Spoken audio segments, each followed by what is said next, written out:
Yo, Westwood in the building today. It's Jay Dizzle. You know what I'm saying? It's your boy True Goodry live and direct. Smokey Dollar, thank you so much for coming to sit down with me today. Joseph Bills tonight, yo. Max out. I appreciate you, bro. What an intro, man. You know? How you doing today? A hand for Kid K. Comedian left Killer Sire. How you doing, sir? Hey, That's my man, Yo Fela. Am I saying your name right, bro? Am I saying your name right? I always like to make sure. Terrell. See, give it up for Mikey Moscato. That dude. The guy, ladies and gentlemen. Crawl ahead and go. The sugar. Mr. Network. Let's start with MRTK. Zona. Good evening, this is Swerve 360. Now, this is Swerve 36, Old Granddad, Big Butch the Lesbian, Walter Cronwright, Dan Rather, Smoke Weed, Dirty Harry, Lee X the Theater. That's me. And that's what we do here.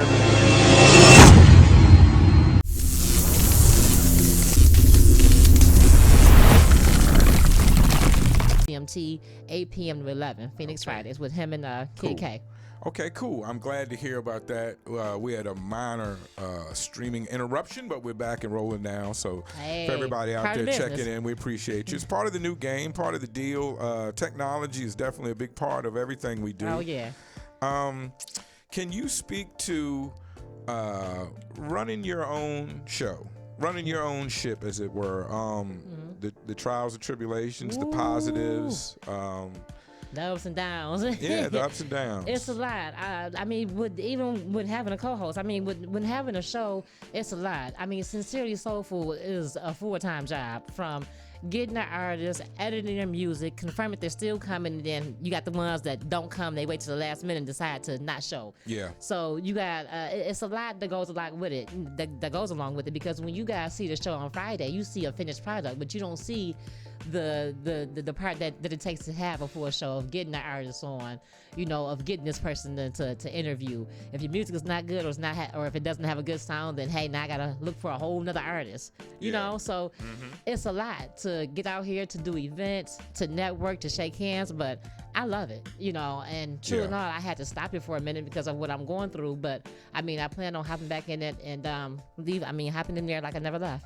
Interviewing the artists, and I still get people that say, hey, are you back on air? We want to come see you, or hey, we like how you interviewed us, or what have you. So I'm getting back in there. Hopefully by April, I should be back in there full throttle. Okay. And you're mainly just taking a break because of some personal issues. So, yes, ma'am. I took a break last Saturday. I took my first week off from not having a show. Even though I've been on vacation before, I had worked it out before, but I had a death in my family. My dog of 15 years. Everybody knows me, knows I treat my dogs like my kids, and Shaka was very much family to me. Yeah. She passed, and I just didn't get enough time to do the pre-production during the week when we were taking care of her. Yeah. So, I had to take a week off for those reasons. So I completely understand. Sometimes you got to fall back. And the bounce back is usually incredible. So we look forward to your bounce back, especially on if you could get you on broadcast air. I think you're perfect for that. I think Phoenix needs you on air. I think your perspective and divine wisdom is a wonderful thing. Thank you. Let's speak about and I want to say that ahead. too, though. I thank you for never taking the things that I post personal about spirituality. I thank you. Or white folks. Yeah, is that what you mean by your spirituality? Because it's just, to me, it's just, I like that kind of thing, spirituality, the truth, facts. So I thank you for never taking it personal. I don't take it personal.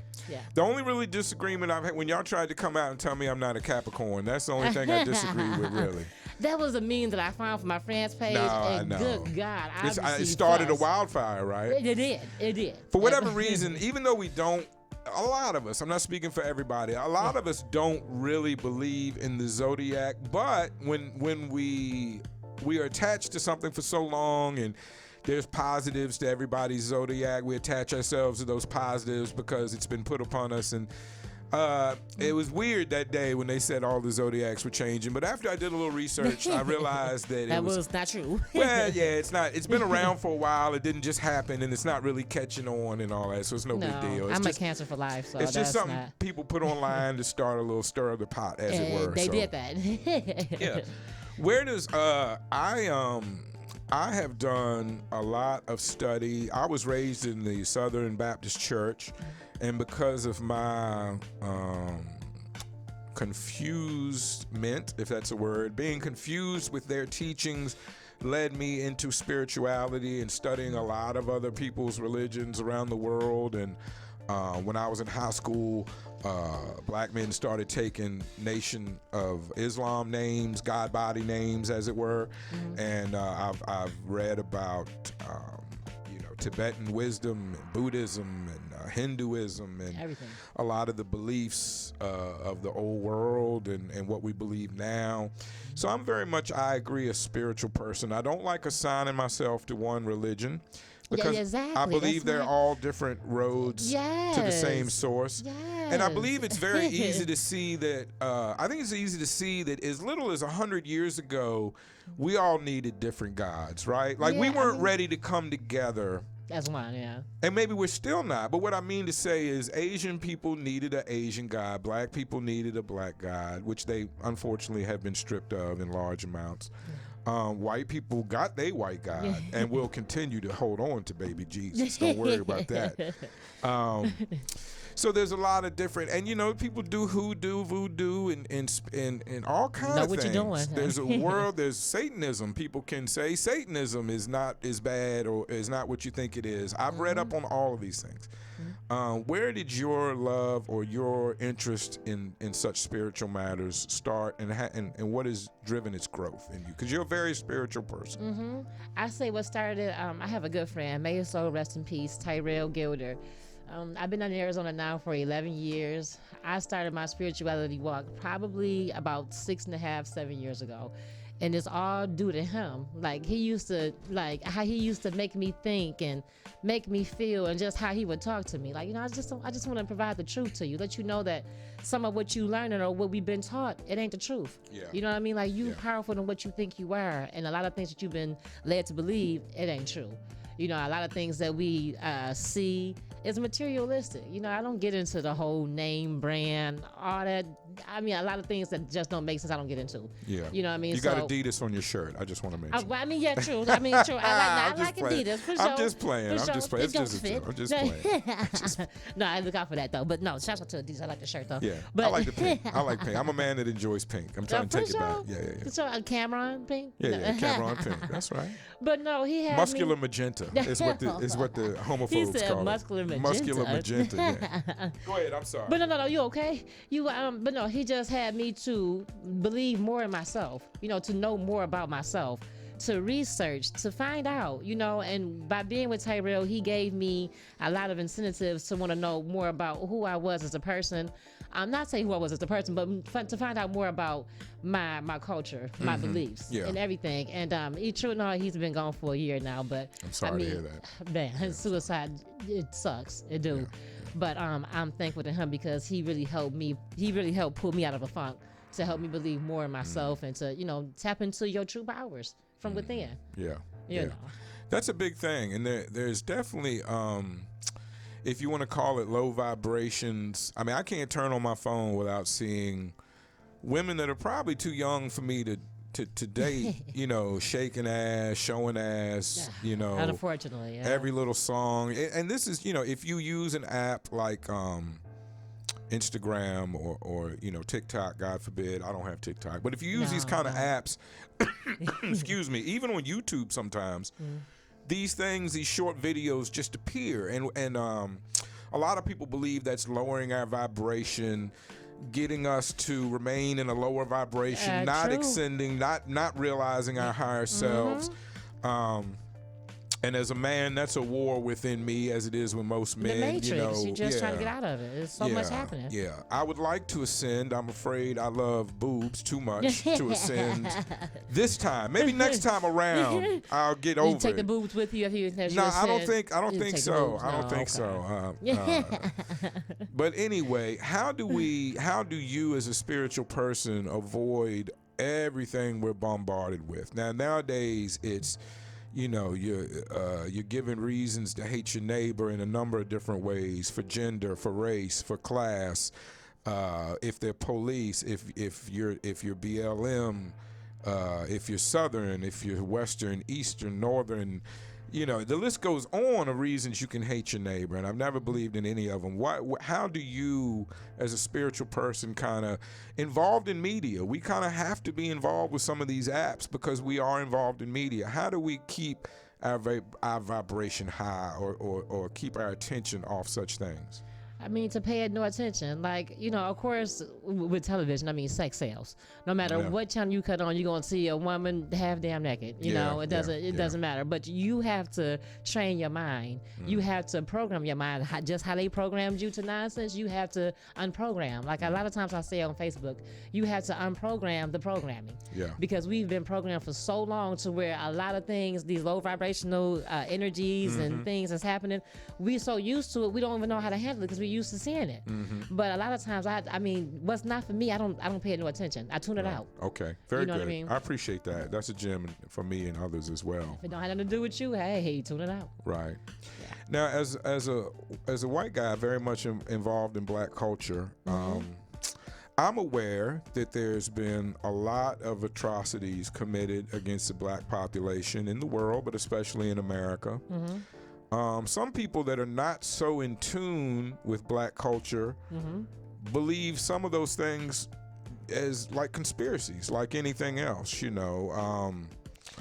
I guess what I'm saying is, do you believe in conspiracies? And where is the line between what black people really go through in this country and the conspiracy line? Because now we all draw this line at a different place, probably if you're black or you're white for most people, but because people don't necessarily realize that the government bombed black communities in Philadelphia in the 80s. This is not the 1880s, the 1980s. We all are starting to know about what happened in Oklahoma 50 or 60 years ago.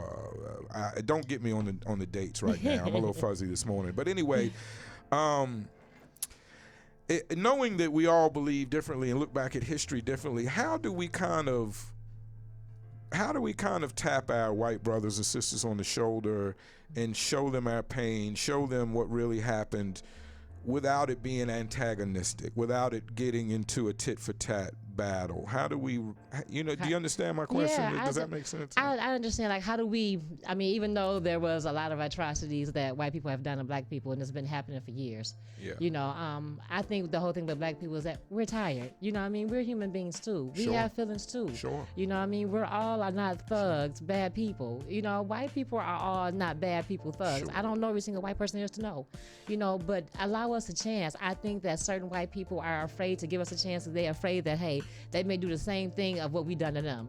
And that's not the case. That's a common theory. I think that's been proven wrong. Because if that had been the case, things would have happened differently a long time ago if that was going to be the case. You have white people that's afraid. They don't want us to get that power. They may know what we have from within, but they don't want us to get that. It's going to happen eventually. At least I say. I see I think so. I definitely think so. Do you think with hip hop music and reggae culture, like I said, Nation of Islam culture, with all these things that go on with as much interracial everything as we have going on these days, why aren't we further along? Am I wrong for being disappointed and thinking we should be further along? No, because I think that we should. Do you think we should be further along? Yes, because blacks not going nowhere, whites are not going nowhere. I mean, for whatever reason we can't get along, man. I just don't understand it. I mean, I think that with racism, it's a big miscommunication. I agree. You have white people trying to tell who black people are. You can't tell us who we are if you're not black. No. I can't tell you how it is to be a white man. I'm not a white man. You know what I mean? So I don't know what it is that you all go through. Like, you all don't know what it is that we go through. But I think that we need to, as black people, we need to get ourselves together. And there's so much that we got to get together to where we really can't afford to help no other race until we get ourselves together. And then once we get us together to a certain point, then, hey, we can get back to helping and doing what we do best. I mean, we are strong. We built for anything. You know what I mean? So I just think that once we can get focused, they got all this shit out here that don't matter, man. Clothes, cars, all money, a lot of things that just got our focus somewhere else. And they know what they're doing is part of it. You know what I mean? But you got to be in tune with self. You got to be willing to unravel that matrix in order to see straight and get focused. Are we, as a woman, do women have to treat and speak about themselves better before we can expect men to? Yes, I mean, if you want somebody to feel good about you, to tell you good nothings, I mean, at least, I mean, stand out, show that. I saw your post recently about when a gentleman came to you to ask you for change on the street, like often people do, and another gentleman spoke up and corrected him and said, "Don't you approach that woman for change," right? Which is chivalry, looking out for a man, looking out for women, which is something me as an older man, that's something I was taught and respect. There is a segment of your younger female population. Now, there's two segments, and I want to get your opinion on both of them. One segment, let's call them the WAP generation. While one group of women is demanding men to act a certain way, speak accordingly, correct your friends even if they don't speak correctly. Right. You have a group of women that are actively promoting, discussing the wetness of their feminine parts. And I'm being very reserved because you're a lady and you're in here today. I don't usually have female guests. You're one of my first. Thank you for coming in. No problem. And then the other problem I would say is we have another generation of our young ladies that don't want any, they look at any chivalry, they look at any kindness by a man to somehow be an affront to their womanhood. They don't want the door open for them. I've seen these posts. Oh, I'm not that one. They don't want the door. That's a man controlling when they can enter and leave. They don't want this. They don't want that because that's a man's control. They look at all these chivalry items, the things I was taught as respect to all women. As we come from a woman, we should respect a woman. That's the way I was taught. You know? Yeah. And I've seen that happen. I mean, and it's sad that women can get like that, especially if I'm doing a friendly gesture. I'm holding the door for you, or I spoke to you, and I've seen it happen. The man was like, "Well, wow, baby, I was just trying to give you a compliment. I'm sorry." You know what I'm saying? Can you just, pardon my French, can you just not win with some of these bitches? I mean, for real. I mean, because can you just not win? Do you have to just give up on a certain percentage? And males, yeah, understood. You do. It's just, but I mean, you have some women that really haven't been shown. You know, I mean, you got single moms out here. You got some women that don't know who their father is. Me personally, I come from a single background family, and I know my father. They're together now, thank God. Okay. So, but it was a point in time to where. So they got back together. Yes. Were you the problem? No. I'm just teasing. No, I'm just teasing. But I'm a daddy. No, I understand. I'm a daddy's girl. So whenever they did go through their moments, I mean, I didn't know what a divorce was at 6 and 7. He would come knock on my door, let me in. I would run down to the door and let him in. I get in trouble the next day. Right. How'd you let him in? Because this is my daddy. Well, it's unfortunate they put you in the middle because you're the child and you love everybody. And girls always love their father daddies, a lot. Yes. No doubt about and he's that. still my hero. I'm glad they're back together, and it sounds like it was all's well that ends well. Yes, in that way. I think I was a cause of getting them together. I mean, my mom, she didn't too much. I mean, she was on my horn, but she knew that I was a daddy's girl and that, I mean, I do anything I can to get my father, man. And hey, now that he's back at home, I'm good. Now, no worries. Yeah. Well, I definitely agree that, single parenting can be an issue with some of these children being raised for men and for women. Oh, yeah. But unfortunately, I was raised by two parents, so I sound like an asshole when I say things like that. So I don't, men that were raised by a father and a mother, like it or not, say what you want. We can, when we meet men that were raised by just their mother, we know it pretty quickly. We can. There's a lot of signs and symptoms that we recognize because we are slightly different because we were raised with our father. So and a lot of times it doesn't make a difference. I mean, I know people that didn't have both of their parents, man, and then still came can be out. assholes. Yes. I don't want to discredit any single moms out there. I know it's very hard, and God bless you. I don't have any ill will for you, and I know in this life we're all doing the best we can, and that's all we can do. That's so no lie. No lie. Just try to keep an uncle on hand. Try to keep an uncle on hand, or a good neighbor, somebody solid that's gonna be around. That a young man can look to. That's all I'm saying. Doesn't have to be dad all the time. No. This Phoenix hip hop scene. Do you love it? Do you like it? Does it disgust you sometimes? Let's talk about hip hop. To be honest, I like Arizona hip hop. I hate the beef. I hate the rumors. You know what I'm saying? I hate nonsense, but that all goes part of it. That's all that come with it. But I think that with Arizona hip hop, we got something powerful. We got something good. You have a lot of great talent here, a lot. and some talent goes unnoticed. You know what I'm saying? Right. Joseph Bills, Denzel Davis.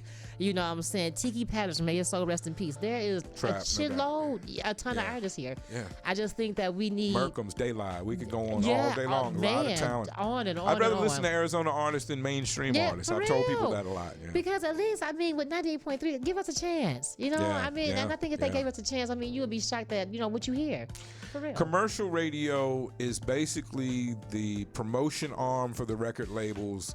They don't even like playing older music, even though y'all have some great older music stations here. Yeah. They're in the business of selling new music.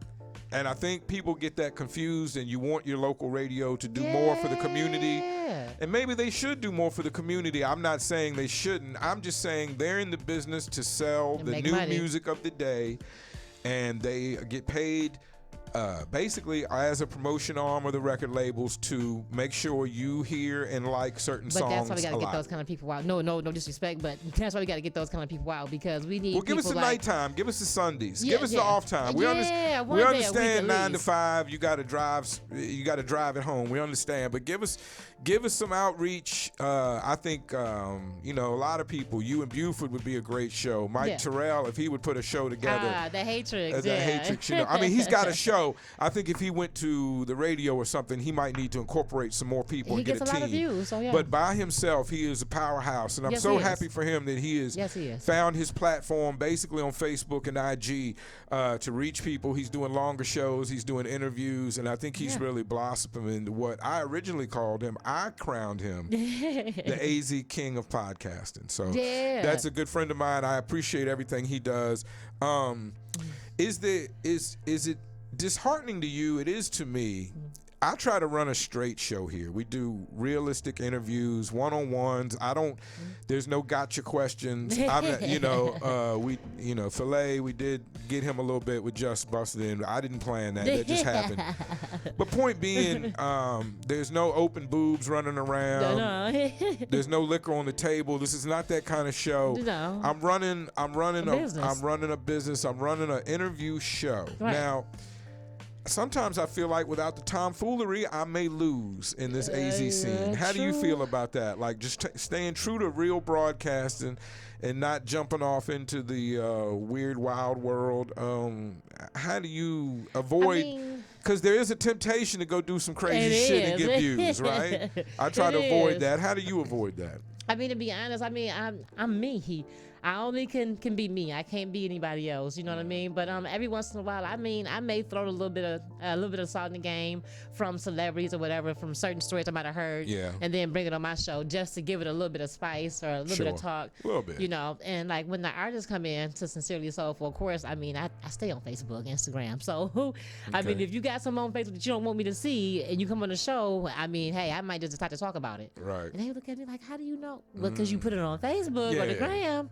You know, so I decided to go ahead and talk about it. So I may do my little drama that way. Sure. But other than that, I don't really say get into all that, man. Just leave. A lot of the times, man, I don't find out about the drama until it's already done. I say, oh, well, damn, that happened? Mm-hmm. When did that happen? You know what I'm saying? So a lot of times I miss out on the whole story. And that's good because I don't need to be a part of that, man. I'm 38. Yeah, okay. Yeah. Well, 38 years young. You're a young lady. I'm gonna put you on the spot. Who is your favorite? It doesn't have to be for all time or forever. Right now, who's your favorite AZ artist you're checking out right now? Right now. You want to give me one? All right, who's on your mind? Take 3. So, okay, take 3. Okay, bet. I got a little bit of option. Okay. Yeah, take 3. I don't want you. You know, whenever we start naming names, people get upset, and I don't want. It's not my intention to do that, but we all have our favorites. I've been very clear. De La Prime, Bruce, Tater Crown. I've got my favorites. So go ahead. You know, definitely. Big ups to a lot of the artists out here. Big ups to a lot. I mean, I know a lot of them I haven't personally met yet, but I mean, big ups to all of them. But Joseph Bills, for real. Scottsdale represent. Yes. Denzel Davis, like no doubt. Love Denzel. Yes, what he does for the community. Yes. So Joseph Bills, Denzel Davis. I got to give a female in there. Hold on. Which one you gonna pick? That's a lot. It's a ton of them. but give me just the Empress. Just, yeah, it's a good Just pick. Empress. Yeah, You she's know, tough. and I mean, because for one though, I mean, you could put her anywhere. Yeah. And she could do her thing. Yeah. You know what I'm saying? Literally And then- anywhere. Yeah, for real. And she could blossom and grow. So definitely those three. I mean, it's a whole lot more. De La Prime, of course, Skirk. I heard that he just not got his own word in the dictionary. Skirtish. Yeah. So definitely big ups to him. He's doing it so big. He just Deli. getting ready to triple sell out. His Yeah. 3 last merch drops, all of them sold out. And I have 2 items from 2 of the drops. 2 out of 3 ain't bad. So yeah. Okay. Yeah, I had to skip out on this last one because, you know, my money isn't always flowing like a river. Sometimes it makes me shake and shiver, you know. Nice. Patrice Graham, Lady Sincere, it's been my pleasure to have you on. Now, most guests just get the fuck out, but I'm going to get another chair. There's 3 of them guys, so I have to get another Okay. chair.